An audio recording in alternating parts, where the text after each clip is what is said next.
Over the past year, parents of young children have faced major shortages, including diapers, baby formula, and the antibiotic amoxicillin. Now, these same parents are having difficulty tracking down children's pain medicines, including Motrin, Tylenol, and Advil.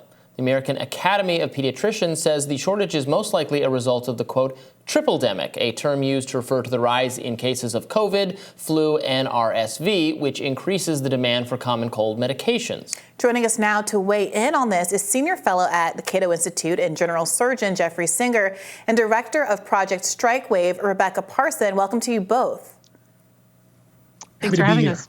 Now, Jeffrey, I'll start with you. Why are we in this situation to begin with? We have seen, as Robbie mentioned in the introduction there, a number of shortages over the past year. It seemed like a lot of the shortages that were COVID-related with respect to protective gear, the shortages with monkeypox with respect to the vaccine that simply just wasn't kept on hand because of cost concerns, apparently, should have really highlighted at this point that it's almost like a national security concern for us not to have these things on hand. And, of course, a public health concern. Why do we keep ending up in this situation? Well, in this particular case, it's largely related to an unexpected surge in demand from the so-called Tripledemic.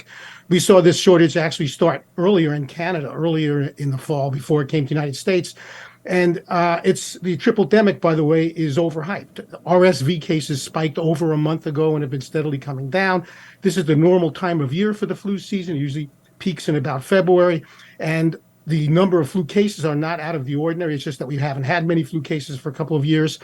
And as far as COVID cases are concerned, in some areas of the country, again, they're heading down. But even though they did bump up a little, it's nothing compared to the way it was before we had this mass vaccination and immunization in this country in the early days of the pandemic. So what happened is it created a panic, and there's a lot of panic buying. Much like in the early days of the COVID pandemic, there was this shortage of toilet paper.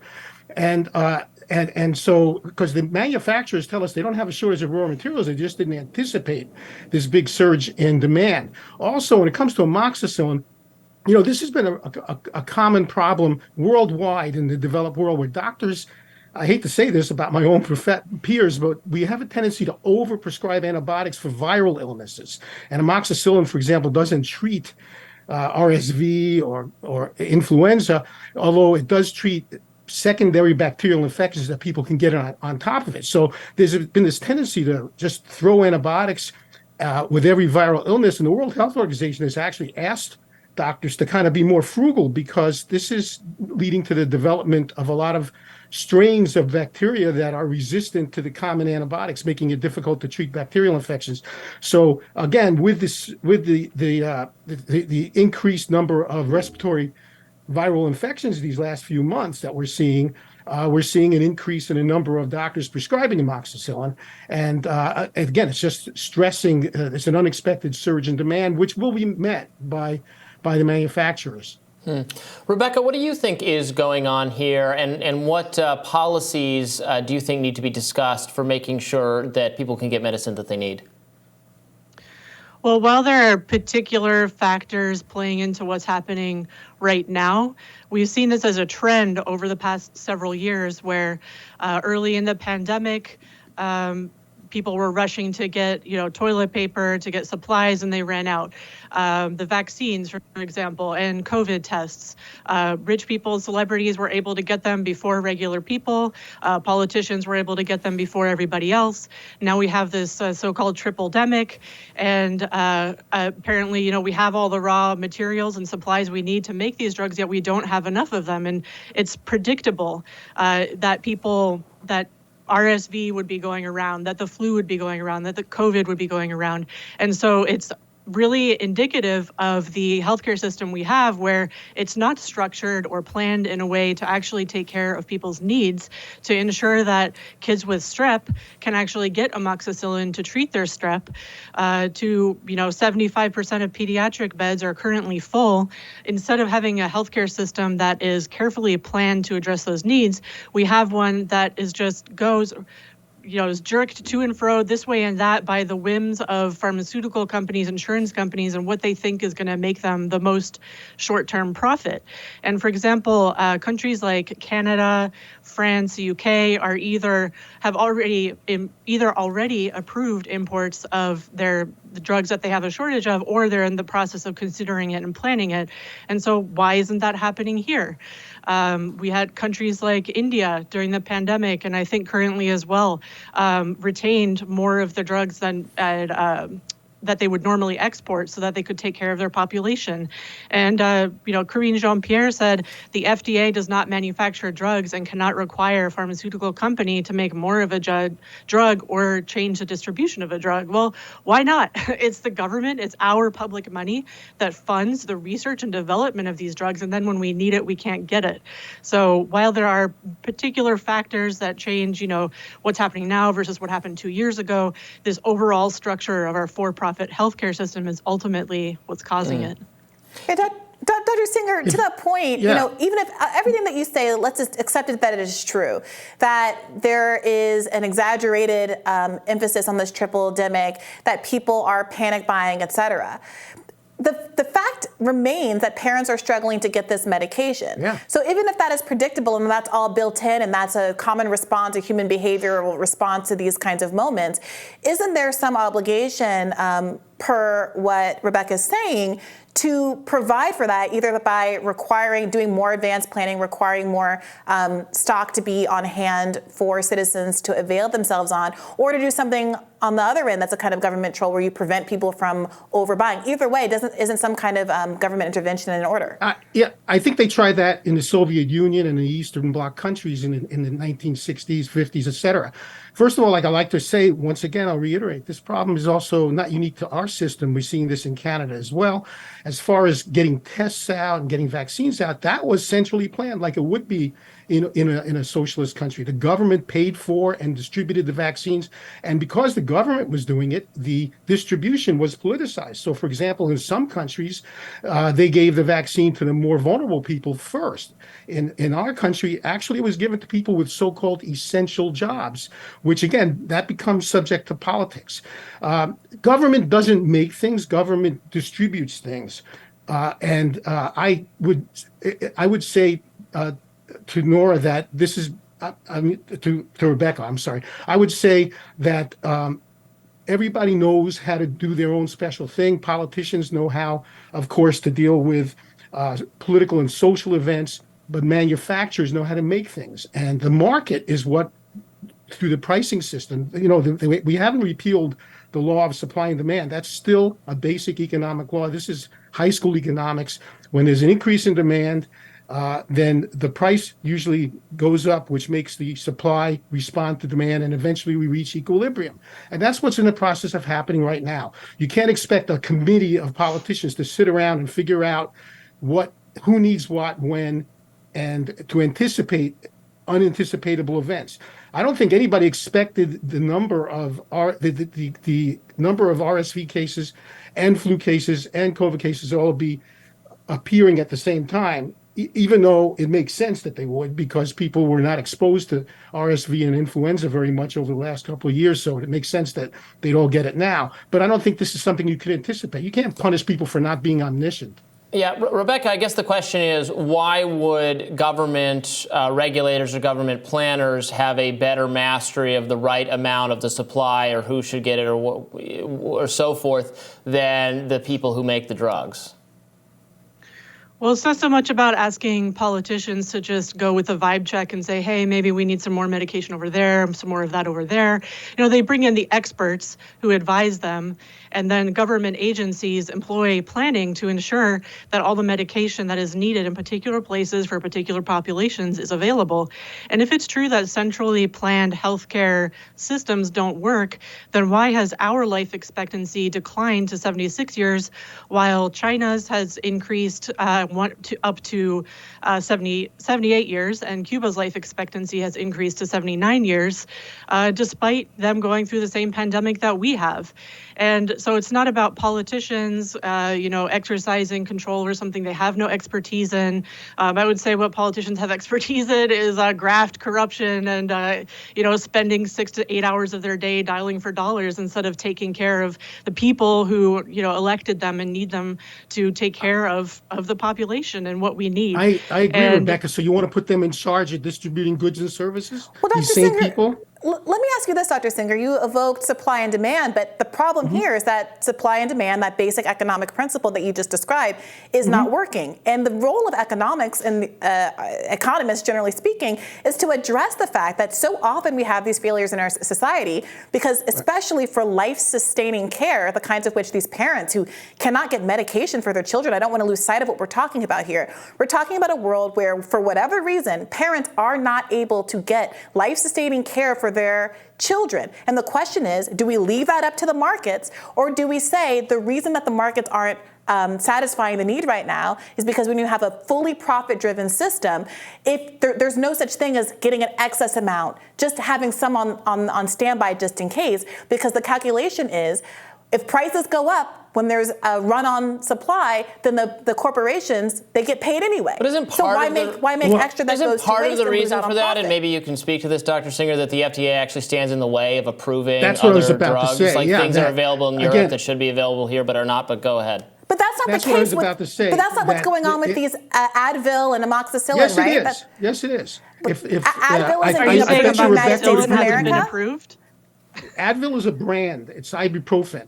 There are a lot of other brands of ibuprofen and acetaminophen and different antibiotics that are approved by FDA equivalents in the European Union, in Canada, in the UK, in Israel, and in Japan, I'm sorry, Australia. doctor. These are and generic the FDA drugs doesn't we're allow talking them to about. be sold here. But doctor, we're talking about generic drugs. You're arguing that the problem is that companies can't produce ibuprofen, and that's why there's a shortage of ibuprofen right now? Yes, that's correct. That's correct. The FDA Okay. does not allow drugs that are produced in other developed countries and approved by their regulatory agencies to be sold in the United States unless they approve them separately.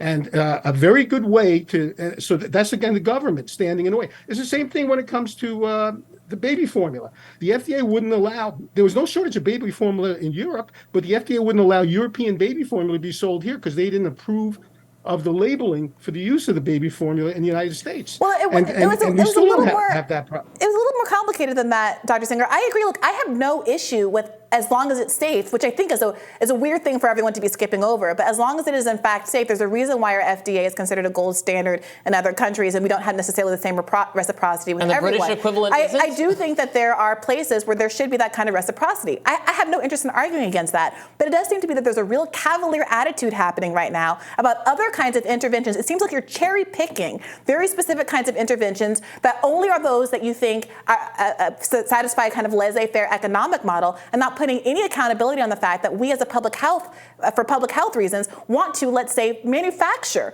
more baby formula and crucial things like protective gear in the United States of America so they're not subject to the supply chain crisis and other things that have caused there to be these kinds of access issues in the past. Rebecca, I want to give you a chance to get in here.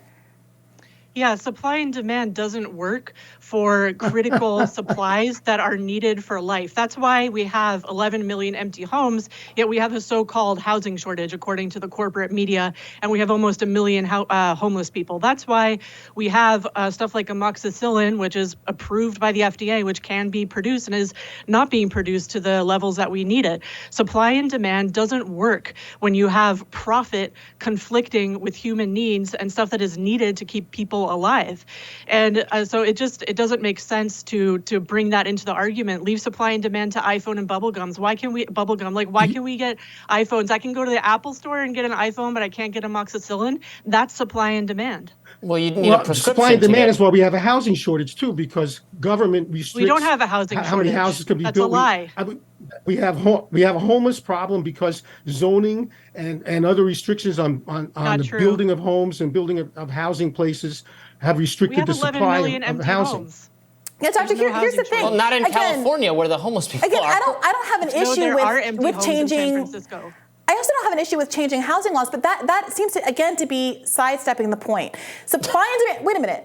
Supply and demand, the most fundamental obvious lie that, I'm sorry, economics 101, every child knows, that willingness to pay doesn't equal ability to pay. Supply and demand pretends like everyone who has a need can afford to satisfy that need. And the fact that there's over $80 billion of medical debt outstanding that was before the pandemic proves exactly that people who need life-sustaining, life-saving medical care can't in fact afford it, which is why whatever you think about government intervention and socialism in different contexts, the majority of Americans agree that their ability to stay alive and get the health care that they need to save their lives and the lives of their family shouldn't come down to how much money they have in the bank. So the question is, do you think, doctor, that there should be interventions on behalf of the government to ensure that there is a supply of these basic medications for children Yes, I do. right now? I think the FDA should get out of the way and allow American consumers to consume all sorts of medications that are not available to Americans. Americans who can afford to sometimes fly to other countries to get these medications because the Food and Drug Administration, which is controlled by experts, and decisions are made by committees of politicians who are not motivated by profit. And they have delayed so many medications from becoming available to people, including generic drugs that can meet the demand that we have right now that are not permitted to be sold in this country. And I'm not just talking about drugs. I'm talking about baby formula. So, Doctor, yes, if that plan is implemented, and if the government disappears and we have laissez-faire economics, as we did in feudalism, and people are still dying and suffering and not accessing their medication, just hypothetically, would you be open Feudalism is the opposite of laissez-faire economics. That the European health officials have. Maybe that would be okay. If we did everything that you want, I'm just asking as a philosophical matter, because it seems like you're philosophically against the idea of the government providing medication stockpiles, anything like that. So I'm asking, the government's providing COVID tests, it's providing vaccines. Sir, how's it doing? Sir, can I just ask this question? If we said we allowed everything that you wanted, and still mothers and fathers of children were unable to access and afford medication the way that they are right now, would you still be ideologically opposed to the government requiring that certain amounts of medication be on hand in case of emergencies like these? Or would you say we do have to try something in addition to laissez-faire economics? Even if the government wanted to have a national stockpile, somebody's got to make it. It doesn't come out of the sky. You can't order people who don't know how to make things, and you can't tell them how many you're going to need. Doctor, we do it all the time. How much amoxicillin are we going to need next year? How much amoxicillin are the poor people living in inner city Chicago going to need next year? Do you have any idea? I sure don't. Well, I'm not a public health.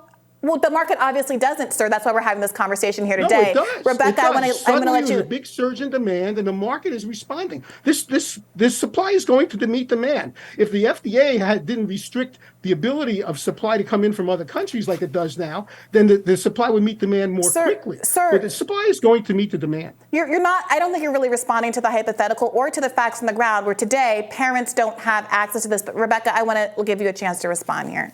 Yeah, supply is not meeting demand, and to say, well, so eventually supply and demand will meet each other, and if a few kids die along the way. I'm philosophically opposed to kids not getting the medication they need when we're the richest country on earth. We have pharmaceutical companies making billions and trillions of dollars. What would you say to that, Rebecca? Would you say that the FDA should allow more medications in the country, should be maybe as restrictive as some of our peer countries that approve these things in some cases decades before we do? In some cases, the FDA should be more relaxed than it is, and in other cases, it should be less relaxed. For example, who decides I don't think it's a great idea. Who decides when it should be more relaxed, when it should be relaxed? Because there are no universal laws. It's extremely simplistic, black and white, childish thinking to say, but you must always do this and you must always do that. People should look at the specific situation and say, okay, this company over here, Germany, has a very reputable, safety-checked production system for creating amoxicillin, we can let it in. But maybe when it comes to the COVID booster, we shouldn't put that out on the market for humans when it's only been tested on 6 mice. So there's different situations where you apply human logic, not simplistic blanket laws. By the way, we put the bivalent vaccine out on the market for humans when it's only been tested on 6 mice because the government decided we want to get bivalent vaccines out to people. And now we're seeing evidence coming in, just a new study from the Cleveland Clinic, showing the more boosters you have, the more at risk you are to get another case of COVID. So, those are the experts making the decision, not the market. We really got to leave it there. Thank you so much for the spirited debate. We so appreciate it. Thank you. And we'll have more Rising right after this.